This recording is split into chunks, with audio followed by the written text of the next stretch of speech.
শীতকাল মানেই হচ্ছে পিঠেপুলির উৎসব। তো আমি আজকে হাজির হয়েছি এক নতুন ধরনের রেসিপি নিয়ে, নতুন ধরনের পিঠে দুধপুলি নিয়ে। এটা কিন্তু চাল দিয়ে তৈরি নয়, চিড়ে দিয়ে তৈরি। কিভাবে বানাবো আমার সাথে পুরো ভিডিওটাতে থেকো। তো এই স্বাদ এত ভালো হয় যে তুমি একবার খেলে বারবার বানাতে ইচ্ছে করবে, এবং অনেক কম সময় লাগে চালের গুঁড়ি দিয়ে তৈরি করা পিঠের থেকে। তো নমস্কার বন্ধুরা, মিষ্টু অ্যান্ড মধুমিতাস কিচেনে তোমাদের সবাইকে স্বাগত। আমি একটা কড়াই বসিয়ে দিয়েছি। তাতে এই কড়াইটা হালকা গরম হয়ে গেছে, আমি চিড়ে দিয়ে দিলাম। আবারও 1 কাপ চিড়ে দিয়ে দিলাম, মোট 2 কাপ পরিমাণ চিড়ে দিলাম। এবার এটাকে নেড়ে চেড়ে খুব ভালো করে মুচমুচে করে ভেজে নেব শুকনো খোলায়।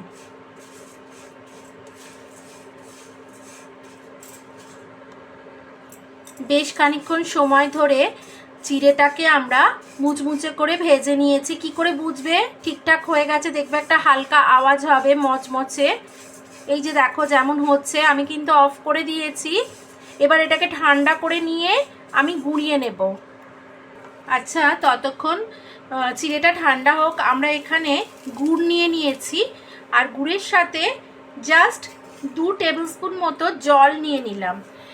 এবার আমি বলছি কেন এটা করছি। তোমরা অনেকেই অভিযোগ করো, এটা একটা টিপসও বলতে পারো, সিক্রেট, যে গুড় যদি দুধে দেওয়া হয় বা অনেক ক্ষেত্রে দুধের ক্ষেত্রে কোনো পুলি পিঠে, দুধ পুলিতে বা দুধের ক্ষীর করতে গেলে সেটা কিন্তু বলো যে তোমরা যে ওটা কেটে যায়।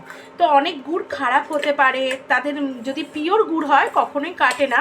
কিন্তু তোমরা যদি গুড়টাকে এইভাবে বানিয়ে দাও যে একটু জল দিয়ে এটাকে গরম করে পুরো মেল্ট হয়ে যাবে, মানে পুরো গলে যাওয়ার পর এটা ঠান্ডা করে নেবে, গুড়টাকে লিকুইড তরল করে নিয়ে এবার এটাকে ঠান্ডা করে নেবে, নিয়ে তারপর মেশাবে, দেখবে কখনোই কাটবে না। এটা একটা টিপস জানবে, গোপন সিক্রেট টিপস তোমাদের সাথে শেয়ার করলাম। তো আমার তো ওই পিঠেটার জন্য লাগবে, তাই জন্য আমি আগে এটা বানিয়ে রাখছি, জুড়োতে টাইম লাগবে বলে।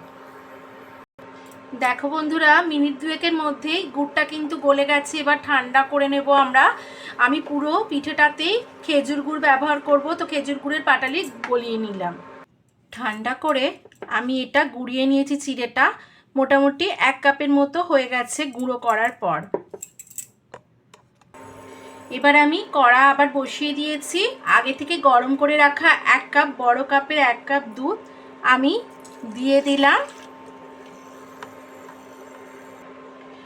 এই দুধটা কিন্তু ফুল ক্রিম দুধ। তার সাথে 1/2 কাপ নারকেল দিয়ে দিলাম। খুব ভালোভাবে মিশিয়ে নিলাম। দুধ আমাদের আরও লাগতে পারে, সেরকম বুঝে আমরা দেব। আমি আগে যে খেজুর গুড় গলিয়ে রেখেছি সেই গুড় কিছুটা পরিমাণে দিয়ে দেব। 4 টেবিল স্পুন মতো দিয়ে দিচ্ছি।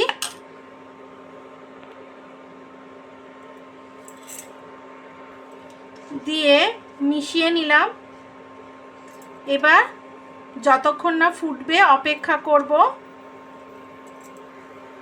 দুধটা ফুটে উঠেছে, এই সময় আমি 3টে ছোটো এলাচের গুঁড়ো দিয়ে দিলাম, আর এটার সাথে মিশিয়ে দিলাম একটা খুব মিষ্টি ফ্লেভারের জন্য। আর আমি এবার আস্তে আস্তে চিড়ে যে ভেজে গুঁড়ো রেখেছিলাম সেটাও দিয়ে দিলাম, দিয়ে আস্তে আস্তে এর সাথে মিশিয়ে দেব। দেখো বন্ধুরা, এটা বেশ শুকনো হয়ে গেছে। আমি আর একটু দুধ দেব।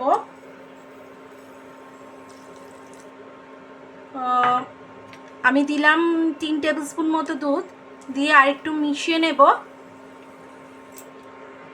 আর বাইন্ডিংয়ের সুবিধার জন্য 1/4 কাপ ময়দা দিয়ে দেব। এর বদলে তোমরা চালের গুঁড়ো দিতে পারো, তবে ময়দাটা হলে তাড়াতাড়ি বাইন্ডিংও হয়ে যায় এবং একটু নেড়ে এর সাথে মিশিয়ে নিলেই মণ্ডটা তৈরি হয়ে যাবে। আমার মণ্ডটা তৈরি। এবার আমি ফ্লেম অফ করে আর একটা জায়গায় ঢেলে নেব। আমি একটা জায়গায় ঢেলে নিয়েছি। এবার হালকা গরম তো রয়েছে, সেই অবস্থাতে ভালো করে চটকে, মানে ভালো করে করে স্ম্যাশ করে নিতে হবে। একটা মোলায়েম একটা মণ্ড তৈরি করে নিতে হবে আমাদেরকে। এইরকমভাবে চেপে চেপে, যেমন আমরা আটা থাসি বা ময়ন দিয়ে ভালো করে মেখে থাসি, সেরকম একটা মোলায়েম মণ্ড তৈরি করে নিতে হবে। বন্ধুরা দেখো, অনেকটা ছিল বলে আমি 3টে মণ্ড ম্যাসাজ করে একদম প্লেন করে নিয়েছি। এবার এটা ছোট ছোট বল আকারে গড়ে নেব। এবার এরকম চেপে চেপে বল আকারে করে নেওয়ার পর আমি এটাকে চ্যাপ্টা করে নেব। এরকম চ্যাপ্টা শেপ দিয়ে নেব। আমি চ্যাপ্টা করে নিয়েছি, কিছু কিছু ক্ষেত্রে লম্বাটে চ্যাপ্টা করেছি, সেটার জন্য একটা পাতা টাইপের শেপের ডিজাইন দেব। দেখো কোনো শেপ ছাড়াই আমি এমনি হাতে এই চামচের সাহায্যে এইরকম ডিজাইন দিচ্ছি। আর যেটা গোল সেটা কি করব দেখাচ্ছি। সেটা এরকম এরকম দিয়ে এই শেপ করলাম।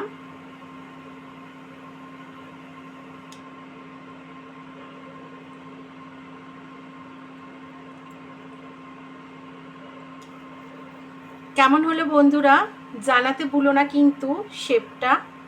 এরকমভাবে আরও কটা শেপ দিয়ে নেব।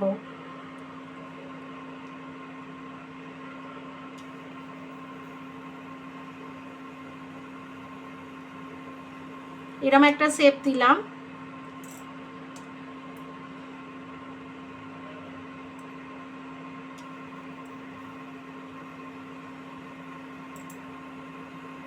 এরমভাবেই বাদ বাকি সব শেপ দিয়ে নেব।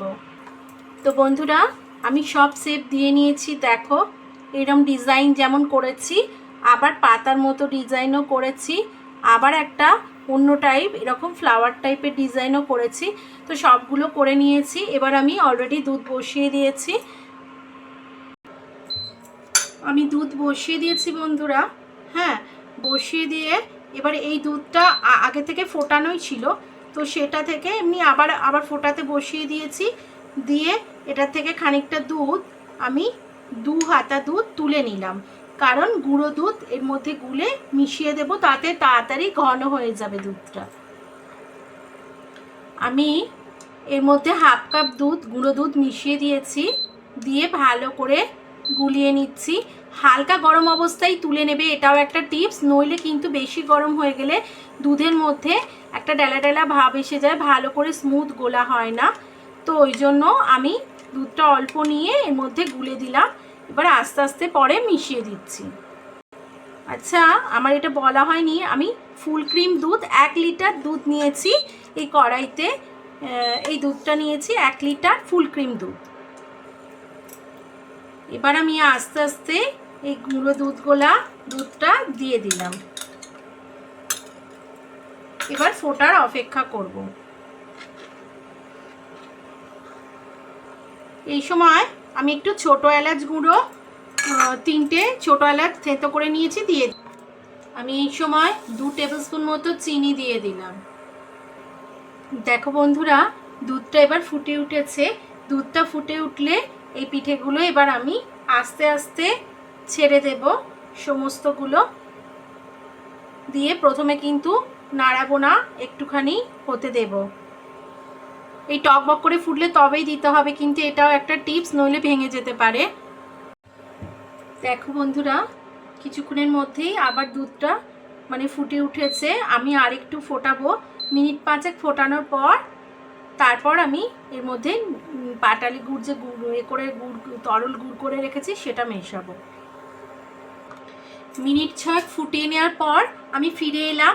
এবার অফ করে দিয়েছি ফ্লেমটা, কারণ গুড়টা মেশাবো। তোমরা এইভাবে গুড় মেশাবে, তাহলে দেখবে আর কিন্তু দুধ কেটে যাওয়ার কোনো ভয় থাকবে না। এক হলো এরকম গুড়টাকে অল্প জল দিয়ে ফুটিয়ে ঠান্ডা করে নেবে, আর দ্বিতীয়ত হচ্ছে এইভাবে দুধটাকে ঠান্ডা বন্ধ করে, টকবকে দুধের মধ্যে দেবে না, বন্ধ করে নিয়ে তারপর দেবে। তো দেখো আমি 6 থেকে 8 টেবিল স্পুন গুড় দিয়ে দিলাম। দিয়ে এবার এটাকে খুব ভালো করে মিশিয়ে নেব গুড়টার সাথে। এই প্রত্যেকটা পিঠের মধ্যে দুধের মধ্যে মিশিয়ে নিলাম। এবার একবার অন করে দেব, দিয়ে হয়ে গেলেই মানে একবার ফুটে উঠলেই আমাদের এই পিঠেটা রেডি হয়ে যাবে। দেখো বন্ধুরা ফুটে গেছে। আর আমরা এটাকে এইরকম পাতলা অবস্থাতেই নামিয়ে ফেলবো, আর বেশি ফোটাবো না। আমি ফ্লেম অফ করে দিচ্ছি, কারণ এটা যখন ঠান্ডা হবে তত গাঢ় হয়ে যাবে। তো তৈরি হয়ে গেল আমাদের এই পিঠেটা। আমি সার্ভ করে দেখিয়ে দিচ্ছি, দেখো কেমন হয়েছে। ভিডিওটা যদি ভালো লাগে রান্নাটা, তাহলে আমার কমেন্ট করে জানিও। বানালে অতি অবশ্যই কমেন্ট করে জানাবে কেমন হয়েছিল। আর আমার যদি চ্যানেলে নতুন বন্ধু হও তো চ্যানেলটা সাবস্ক্রাইব করে নেওয়ার আর পাশে থাকা বেল আইকনটাকে প্রেস করে নেওয়ার অনুরোধ রইল। তৈরি হয়ে গেল এই অনন্য স্বাদের এক নতুন ধরনের পিঠের রেসিপি, পিঠে পুলি বলতে পারো, দুধ পুলি রেসিপি। তো বন্ধুরা পুরো ভিডিওটাতে আমার সাথে থাকার জন্য ধন্যবাদ। আবার হাজির হয়ে যাব নতুন কোনো রেসিপি নিয়ে। ততক্ষণের জন্য তোমরা ভালো থেকো, সুস্থ থেকো, টাটা।